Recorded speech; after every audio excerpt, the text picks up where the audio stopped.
Hi, this is Baba Ali from Ummah Films. I'm here on The Deen Show, and in a few minutes I'll be talking about my story to Islam.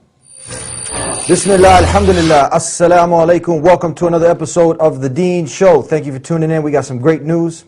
If you're watching us in Chicago, the new times for The Deen Show, if you're up late, Wednesdays, midnight. Now don't stay up on account of us because you got to make that early morning prayer, so get to bed on time. But if you're up anyway, you can catch us Wednesdays, CAN TV 36. If you miss us Wednesdays at midnight, the following day, Thursdays from 2 to 3, you can see all this. It'll be up on thedeenshow.com. Now, if you're not in Chicago, if you're overseas, we have a lot of people tuning in from all over the globe. You can watch us at thedeenshow.com.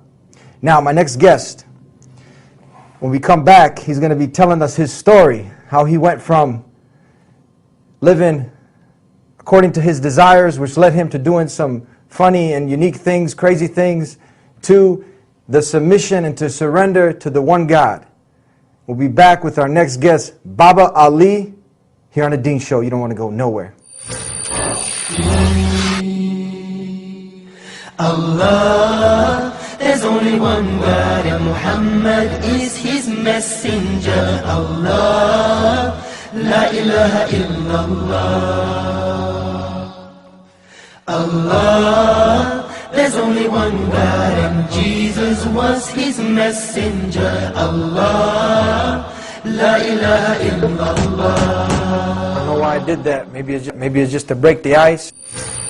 Assalamu alaikum. Wa alaikum salam. How are you, brother? Alhamdulillah, how are you doing? Alhamdulillah. All praises to the Creator who's given us this ability and has united us to be together again here on The Deen Show. I'm happy to be here. Baba Ali. It's going to be some fun today. Inshallah. Inshallah. So I was introducing trying to introduce the topic, but it's very unique because you came to Islam and you mentioned something about witchcraft. I didn't know how to. I've had guests come over from Christianity, from this ism, that ism, but is this actually, was this a religion? You can say it was somewhat of a religion because it's actually called the religion of Wicca. And when you don't have guidance, you really have no guidance. And I resorted down to trying to find something to clinch onto. And I started putting rocks around my neck and believing that these rocks and these pebbles had, just like the way people used to worship idols, that these things can actually give me something. And unfortunately... let's talk about your past now. Let's get right into the topic. This is very interesting for me and for a lot of our viewers because we never covered something like this. And I'm sure is this a big... what was it? Can it be called a cult, a religion? Is a big following of these? There's a lot of people practicing this, and it's strange. It's a strange world. You have people who write books in blood, and they have spells, and you have people who wear emblems and think that these things will actually bring them good things. And unfortunately, you see some of this cross over to people who are quote unquote religious, follow superstition.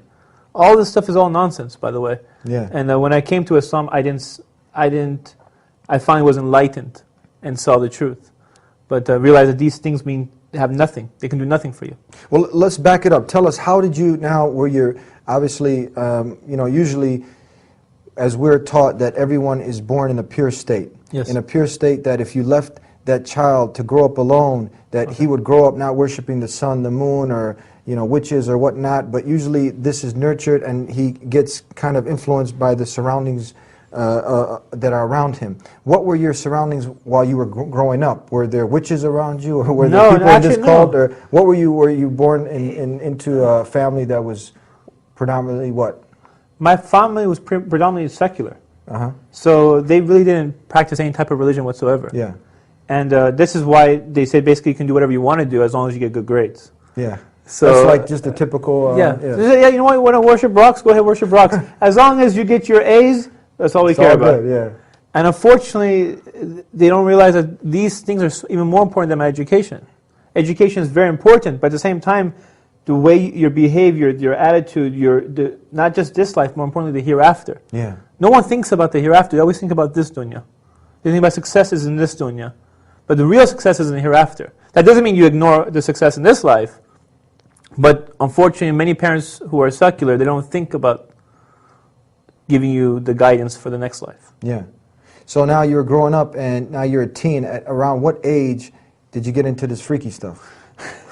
I think it was about the age of like 18, Uh-huh. about 18 years old, and I'm like just looking for something. Just bored? Just bored looking for something, because I had no religion, nothing. Yeah. I just knew there was a God, but I didn't know what the answer or what the truth was. Yeah. Just like many people who are looking for the truth out there. That's how it usually is, right? Yeah. Yeah. So, and it's the first thing I found, so I clinched onto it. And tell us, go on. This is, So tell us some more about I it. started taking these rocks and putting them around my neck, thinking these rocks are going to benefit me.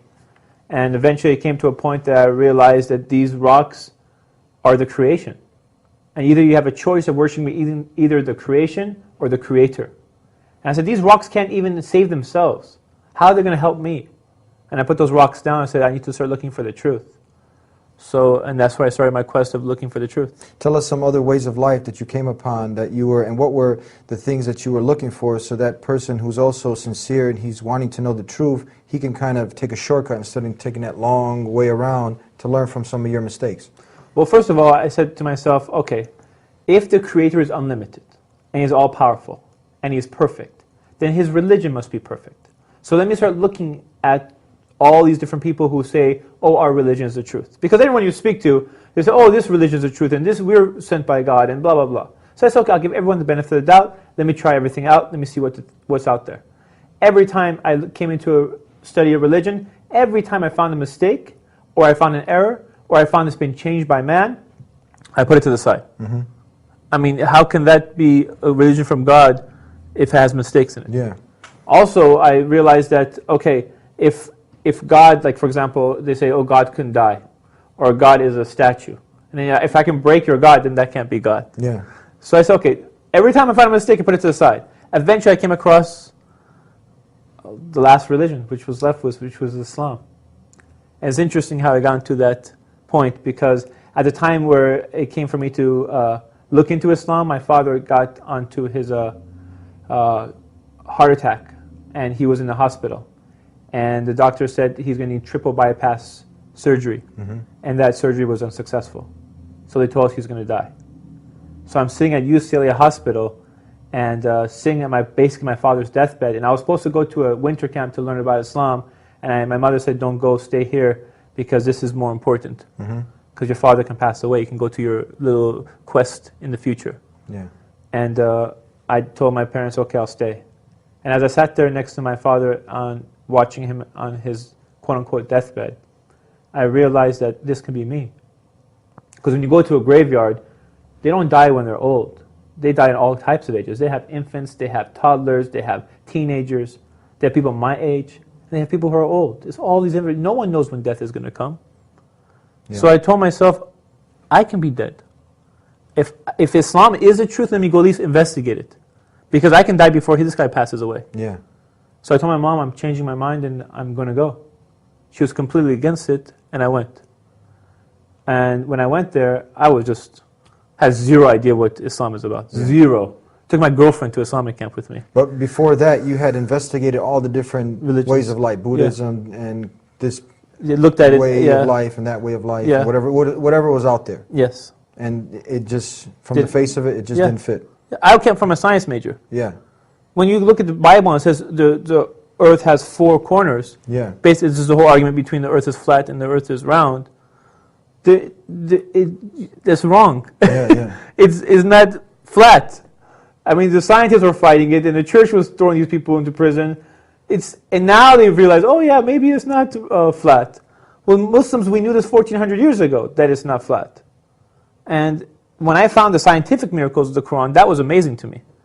I mean, any science person, they always science versus Christianity, and this is always a debate. Trying to discover each other, they're always debating it. Even when I was in junior high school, they're debating Christianity, or what they call creationism, versus science. But Islam and science, they don't conflict.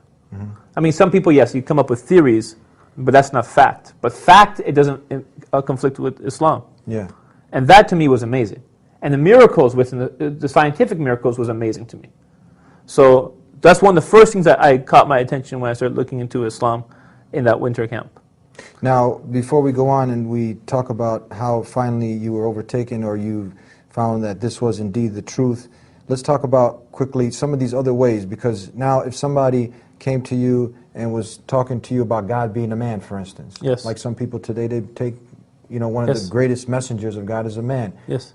Did you ever come and have a dialogue with someone about this? or Yes. to talk to them and say why this didn't make sense to you? Yes. There's actually a person knocked on my door, and they were, knocking on my door trying to preach the message. And at that time, I was still searching. And I hadn't really studied the Quran too much, but I was just starting to get into it. And the guy knocked on my door and said, I'm here to spread the good